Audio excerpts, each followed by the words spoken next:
நித்தமும் பாடுபட்டு உழைக்கும் யாவரும் ஓரினந்தா சத்திய வார்த்தை இத நமக்கு சொல்லுது மேதினந்தா நாம் எல்லாம் வேலை நிறுத்தோம் செஞ்ச தாங்காது நாடு முழுதோ நாம் இன்றி என்ன நடக்கும் நம்ம கைதாண்டா ஓங்கி இருக்கோ அட அடிச்சாலும் குடிச்சாலும் அண்ணன் தம்பி நீயும் நானுண்டா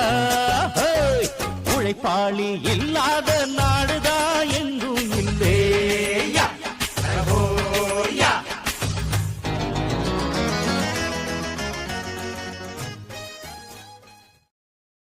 Share chat